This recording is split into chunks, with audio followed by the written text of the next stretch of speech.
You're listening to the Bloomberg Sound On podcast. Catch us live weekdays at 1 Eastern on Bloomberg.com, the iHeartRadio app, and the Bloomberg Business app. Or listen on demand wherever you get your podcasts. Welcome to Bloomberg Sound On. I'm Joe Mathieu in Washington.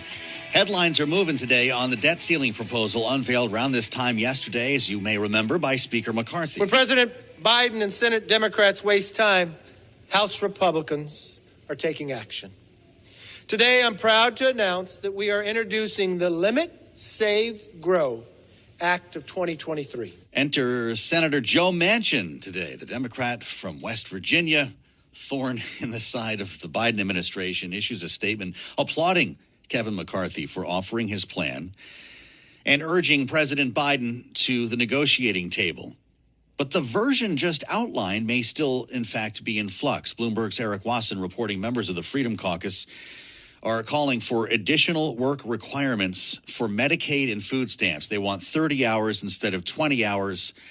Some moderates balking at that, so it's unclear exactly what will happen when this goes to a vote, which is expected next week. Of course, it's unclear what happens with this whole story, period.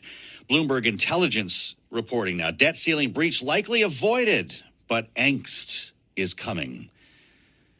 Nathan Dean, the BI senior government analyst, writing in a survey of buy-side, sell-side economists and corporate clients conducted the last week of March. A majority of respondents believe the U.S. will avoid breaching the debt ceiling, yet political brinksmanship leading up to an agreement may cause some market angst. Only 8% of respondents believe political wrangling over the issue would not have an impact on the S&P 500. How about that? 37% thinking it would be worse than 2011 when the S&P 500 fell at 1.17%. President Biden yesterday saying, hey, in the Trump administration, we just passed a clean bill. Donald Trump seeking to increase the debt limit while he was doing what he was doing. He said, quote, I can't imagine anybody ever even thinking about using the debt ceiling as a negotiating wedge. I guess he didn't know the new MAGA Republicans he bred. You know, we're living in an interesting world when Joe Biden is quoting Donald Trump when it comes to the debt ceiling. And this is where we begin, as I mentioned, with a central player in these talks in crafting this legislation. Congressman Byron Donalds, the Republican from Florida, is with us. And Congressman, you're making your first appearance here on Bloomberg, so I want to welcome you. It's great to have you, and I appreciate your time with us today on the radio.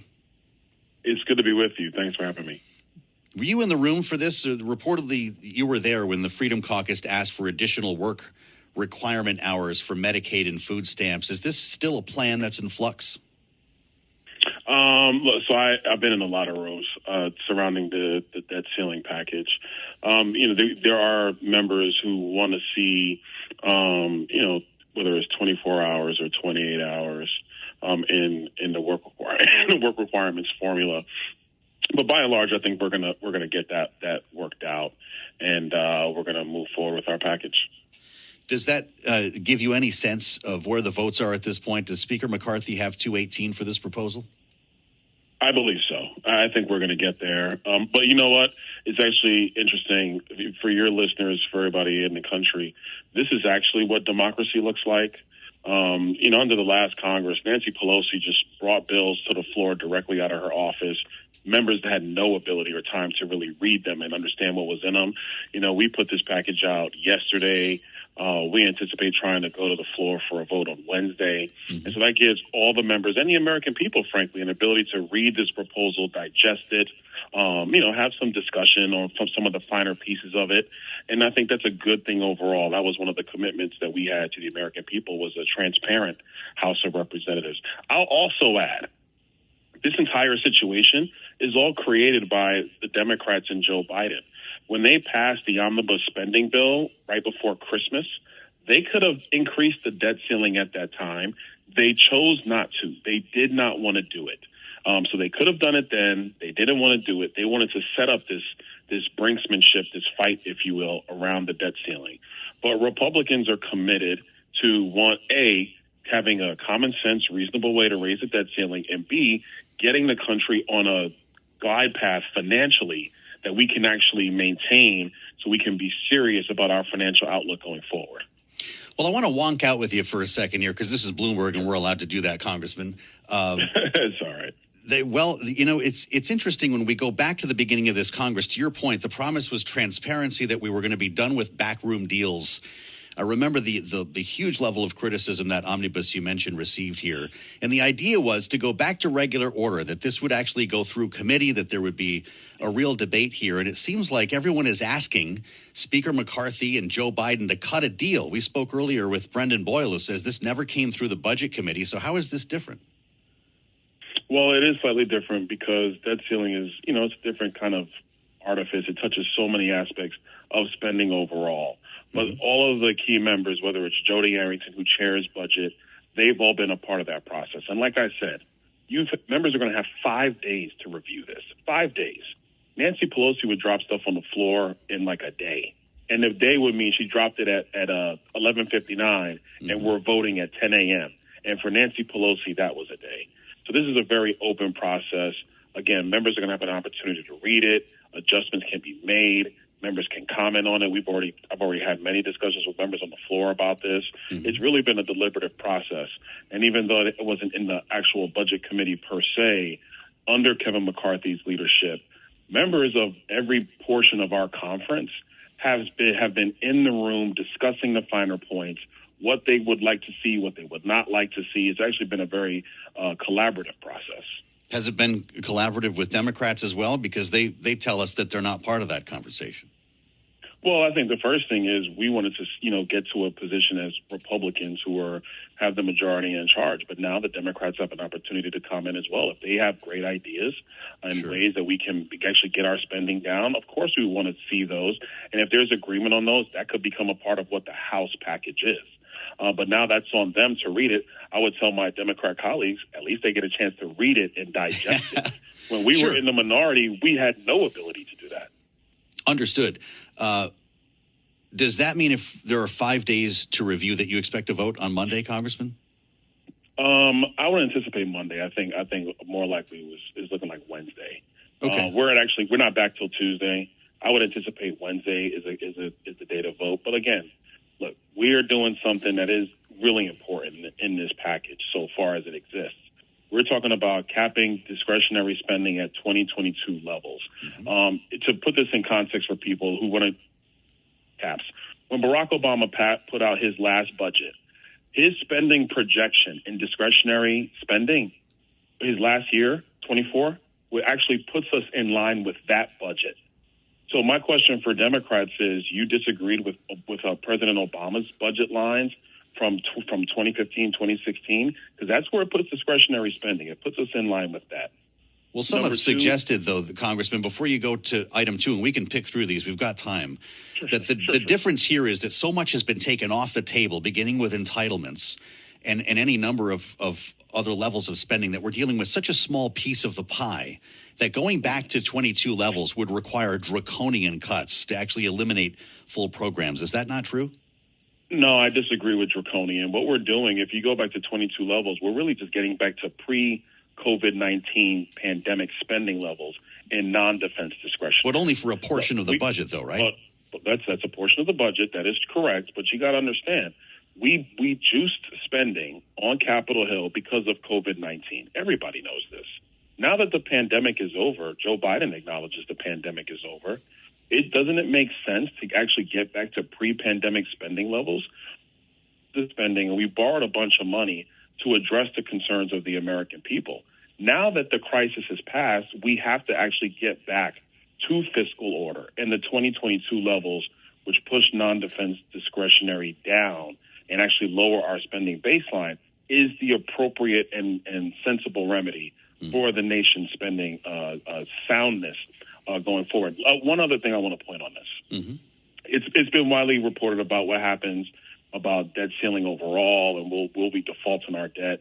And I believe the credit agencies, the rating agencies have always said, listen, the political side of Washington, the legislative branch, the executive, they have to have a pathway to actually raise our debt ceiling and be responsible with it.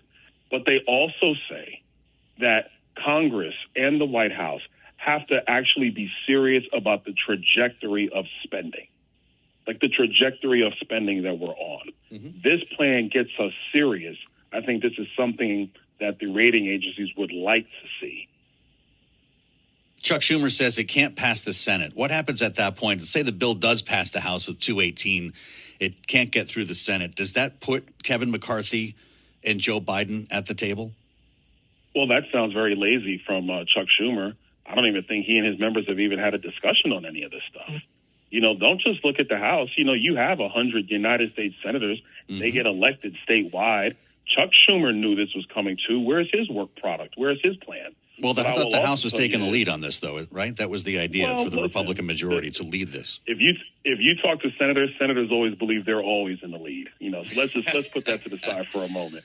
But again, the House is now coming forward with a proposal. We think we're going to go ahead and vote that out on Wednesday. That's a good thing to do.